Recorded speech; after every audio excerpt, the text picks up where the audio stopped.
Look this up. High SEO titles and descriptions. That helps your channel be pushed to people who probably wouldn't otherwise seen your content. So make sure that your titles are intentional in a way that helps YouTube be able to get it to your targeted audience. Just start. Just fucking start. Just start. Just start. Jump out on faith and let God meet you the rest of the way. Hi, my name is Zakia Chase. I'm a certified yoga instructor and holistic health advocate, and I want to share with you how I found my purpose, or how I am continuously finding my purpose, and how my intentions are to become monetized on YouTube for that passive and semi-passive stream of income. So in 2021, I quit my 9-to-5. A lot of y'all are aware of this concept of the Great Resignation, where many of employees left the workforce with no intention to return in between 2020 to about now. I don't know what the actual time period is, but it happened during the pandemic. A lot of people said, what am I going back to this job for? I was one of those people. So 2021, April of 2021, I quit my 9-to-5 and I had no plan. So like I said, just start, just do it. Jump out on faith. Maybe this is irresponsible to some of y'all, but I'm more of a risk taker.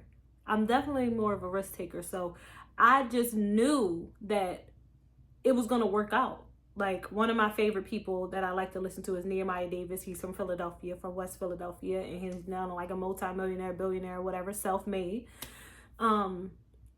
He says it has to work or it has to work. I never thought of a plan B. It had to work or it had to work. It was either entrepreneurship, and he says this too, or death. That sounds so extreme to some people, but for me, with my mindset, with my potential, with all the gifts that I have, I felt like everything about me was being stifled in the workforce. So it had to work or it had to work. It was entrepreneurship or death for me. It was like a life or death situation. I either got to make this work or it's over with, because what I just came from was very depressing. So I'm going to give y'all the backstory about why I left my job. So working at my 9-to-5, I had a mental breakdown, y'all. I'm a person who is typically well put together. I got my shit together, hair always done, always looking good or whatever for the most part. For work, I never come like looking raggedy. I take pride in my appearance. Let me say that. You know something up with me if I'm no longer taking pride in my appearance. So I remember that my job transitioned to a hybrid model where you could either go face to face with clients, with the children that we were working with. I was working with children on the autism spectrum. So I have a background in criminal justice sociology, and I had a minor in pre-law, and I did work in some law related positions, which I enjoyed for a little while, but life took another turn for me. So working with children on the spectrum, you had the option to go into a physical location. With COVID, you had the opportunity to go into a physical location or do virtual calls or both. And then it got to the point where you were obligated to do both if certain facilities were open again. So I remember telling my employer at the time that one of my kids that I'm working with is severely sick.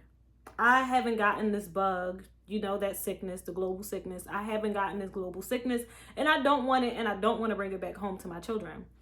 I have one child. To my child, to the people that I love in my home. So I remember telling them that one of my kids was severely sick. Like, and we're working with children with developmental disabilities, and he was playing with his fluids a lot, like smearing his, doing all of this stuff, rubbing it on the table, all that stuff. I'm like, I am bound to get sick. This little boy's sick. Everyone kept saying, oh, it could just be allergies. I'm like, no, and he was a spitter. So he's spitting. And I remember voicing my concern, saying something to them. A few days later, I got sick. A few days later, my child got sick. A few days later, the person I was dating at the time gets sick. So it was just like a domino effect that could have been avoided if y'all just listened to me when I told you that it's probably not safe for me to be in this particular home. Oh, well, you have proper protective gear and all that. I hear you, but that does nothing when you're working with children. And I'm a nurturer, and I gotta interact in close quarters with the children at the time. Like, we're doing tactile things, like they're playing with blocks and things like that, or the activities that we have to engage in. I have to be close to this child. So that was a part of it. There was other things going on in my personal life that I couldn't tend to fully because my mind was so consumed by my job. So I just got very, very overwhelmed, like very, very overwhelmed. My partner at the time was going through a lot. I was going through a lot. My daughter was going through a lot. Like, it was just so much. The world changed. Life was changing. Life as we knew it was different. Like, we didn't know left from right, right from left, up from down anymore. We didn't know what the fuck was about to happen. So yeah, I know that was a part of the reason, but all in all, I just felt I always had an entrepreneurial spirit. I got bit by the entrepreneurial bug early on. So prior to 2021, when I finally quit, I started a bunch of side hustles while I had that job. So a lot of the stuff started to not make sense. Like, okay, I'm doing all of this. I'm giving y'all all this energy, all this effort. I was one of their best employees, like, hands down. Like, the parents loved me. Great remarks from anybody who was my superior. Like, I'm giving all this energy, I'm giving all this time, and I'm not getting as much in return. And it's actually taking a toll on my mental health. I don't even like going back to that place. I think I suppressed a lot of memories about like what was really going on at that time, because I know it was so heavy that, kind of back to the point where I said, like, I take pride in my appearance. It was so heavy that for me to be this person that takes pride in my appearance, like, I showed up to one of my Zoom calls with a parent, because the parent's sitting beside the kid and we're doing like stuff on the computer, on the screen. The kid's touching stuff on the screen. I'm sharing my screen or whatever. It's all on the iPad. They have an iPad at home as well. The mom's sitting next to the kid, and I show up in a robe. Right now I'm in a robe too, but like not like this, y'all. I had a bonnet on and a robe. Like, I am somebody who like really values her appearance, who really takes care of her appearance. I'm doing my hair every couple days. Like, I like to try stuff new. Like, I love like new pieces, add new pieces to my wardrobe. I love fashion. Like, look at my decor. Like, I'm all into like color pairing and all that kind of stuff. And I just did not care. I did not care. And I feel like I was extremely depressed, but I was a high functioning, like, depressive person, if that's a term. I did seek therapy. I did do some sessions of therapy, and I'll get to that too.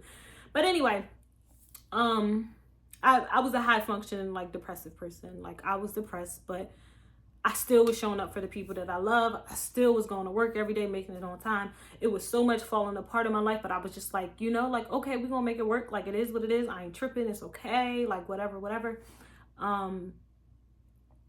But that day, I knew. That day, I knew it's time to go, because it was so much going on in my personal life at that same time too. And I remember showing up to that call, and I went to say something to the parent, and I just broke down crying. And I just was sobbing. I was boohooing. And she was like, she was a Hispanic woman, and she's like, "Mommy, is everything okay? Are you okay? Are you okay?" And I'm like, "Is it okay if we like reschedule?" I'm crying. Like, "Is it okay that we reschedule?" And she's like, yeah, Mommy, it's fine. It's okay. We'll be okay. You okay? You get yourself together. Da, da, da. I ended up that same day calling my supervisors, and it was just all in one day. I probably shouldn't have done it at the height of my emotions. I think I didn't quit immediately that day. So let me give some clarity. I talked to my supervisors. I told them what just happened. Like, I am not okay. Like, I'm literally not okay. They got me on a Zoom call with 2 other supervisors. There was so much lack of empathy. So much lack of empathy. And this one individual, I can't remember her name, but she always gave this energy when I would interact with her, when anybody would interact with her. So it wasn't personal, but she always gave this energy like she just didn't give a fuck. Like, and for us to be in a social service role, like for us to be serving people, like, I was happy to do that job because I love children. I would be rolling around on the floor. I would wear stuff I knew I could get dirty or not. I wouldn't even care. Like, if it was my best clothes, I'm rolling on the floor with the kids. We going on trips, and I became like a second parent to some of my kids. Like I got that close. Like, but anyway, we're in a social service position, and the person that I'm speaking to, like, I don't remember what her role was, but she was one of my superiors.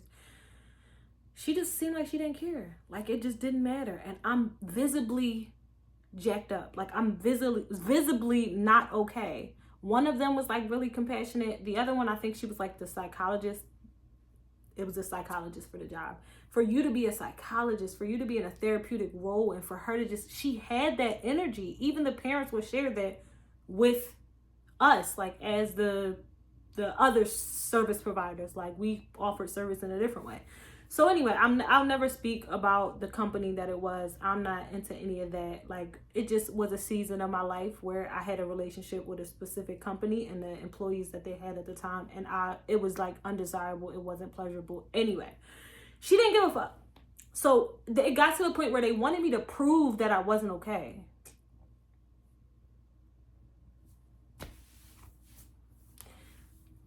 Again, I got bit by the entrepreneurial bug early on. So I have this job. It's my foundation. It's my security blanket. Like if all else fails with all my side hustles, I was doing hair. I did this myself, you know. I was doing hair. Well, I did the front, my daughter did the back. So I was doing hair, face painting. I was doing it myself down in 2018 and was like, what do I do naturally and how can I make money from it? What comes natural to me, like, and how can I make money from it? So anything that I already had going on, I just became profitable. Face painting, I was doing that because I'm great at drawing. I already had clearances to work with kids. I had a network already of families.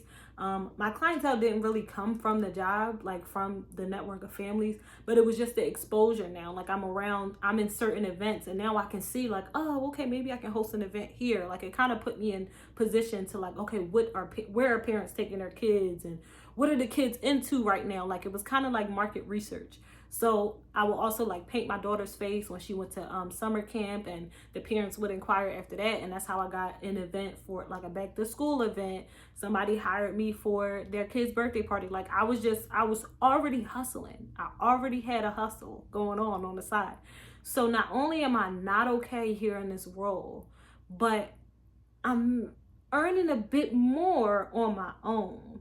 So that was kind of like a taste, like you can do this. So even though I said in 2021, I quit without a plan, I still had hair. I had hair clientele. So it wasn't like I was about to be strapped for cash, broke, whatever.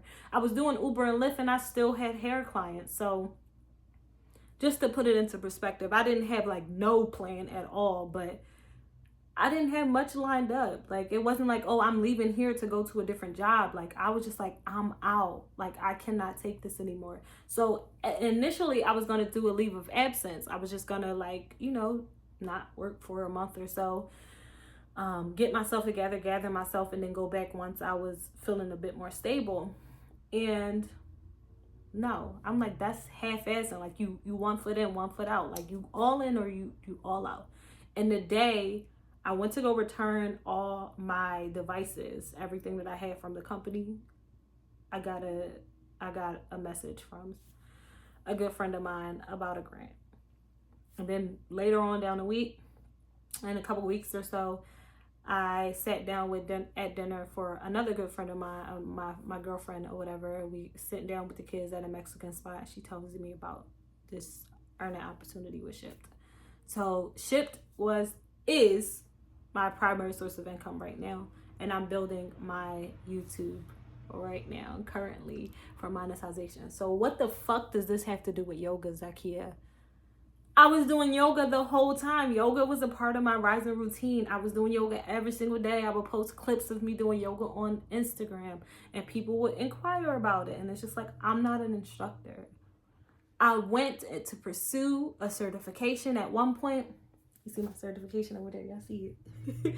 I went to pursue a certification at one point, and the issues with that company that I was trying to get my certification from, they ended up changing how they, the platform that they provided the course for certification on.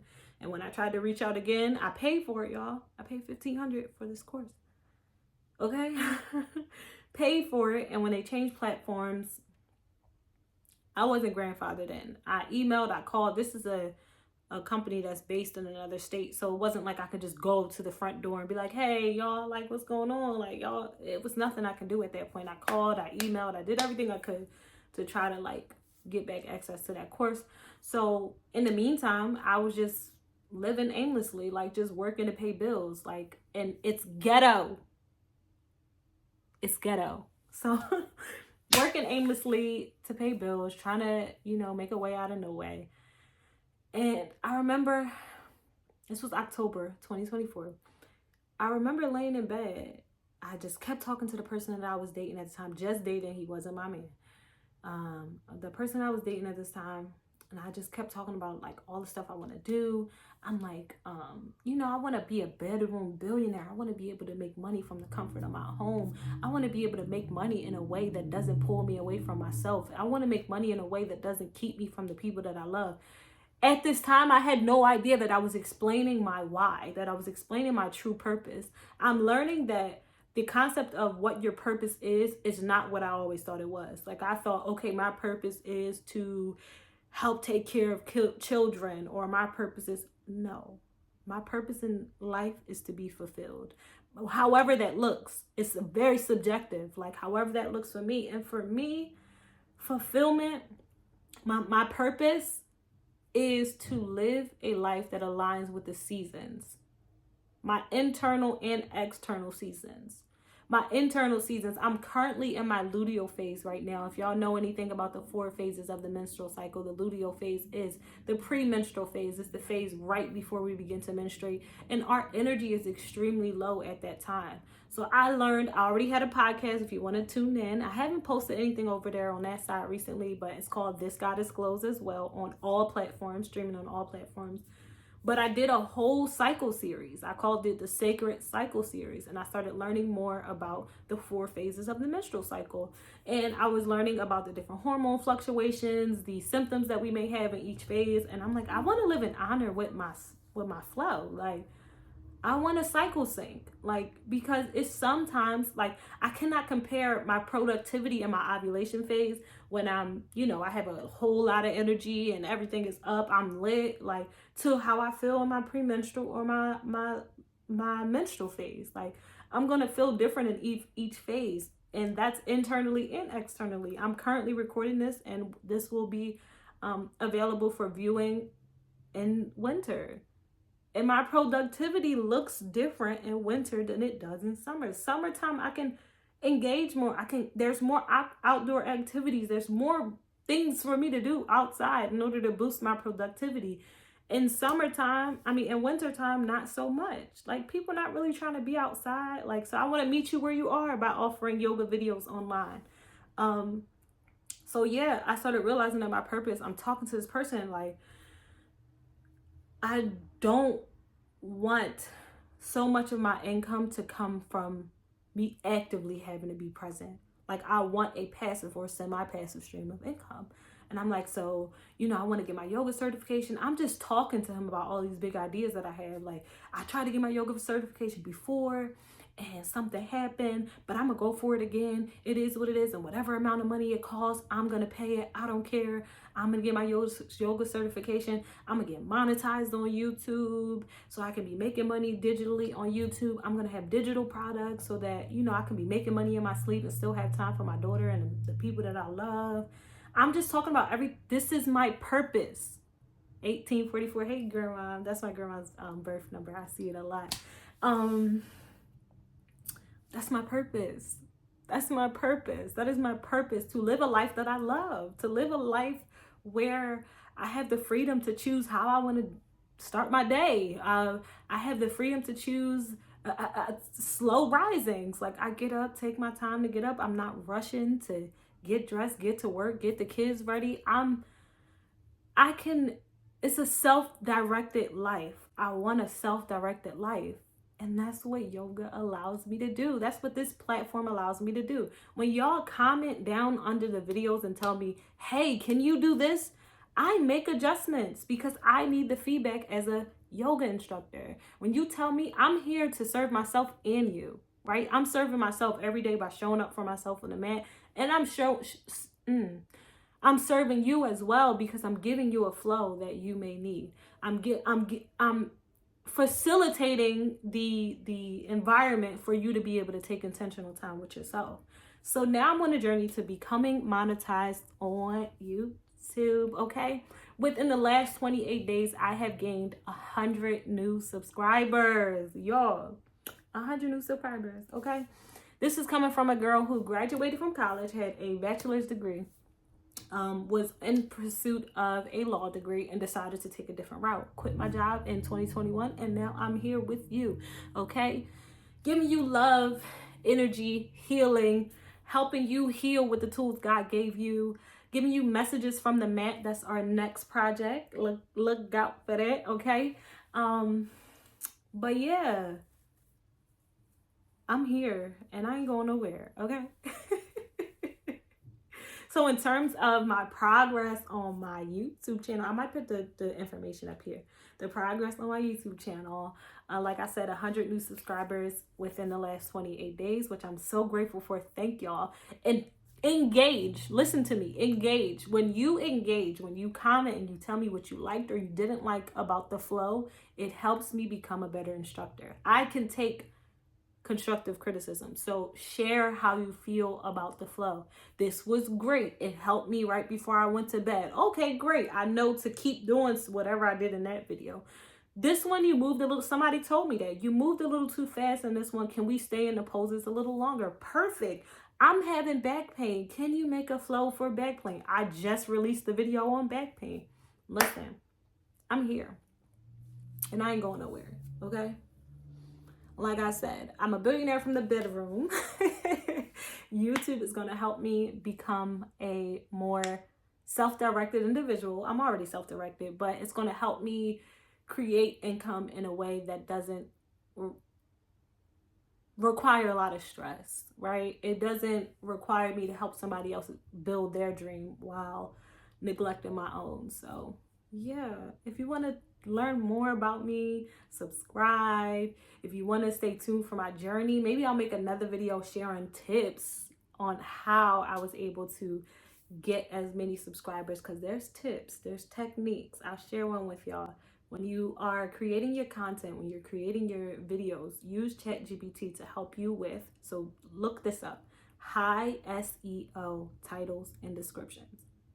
That helps your channel be pushed to people who probably wouldn't otherwise seen your content. So make sure that your titles are intentional in a way that helps YouTube be able to get it to your targeted audience. I love y'all, and I'll catch y'all on that next video. Peace.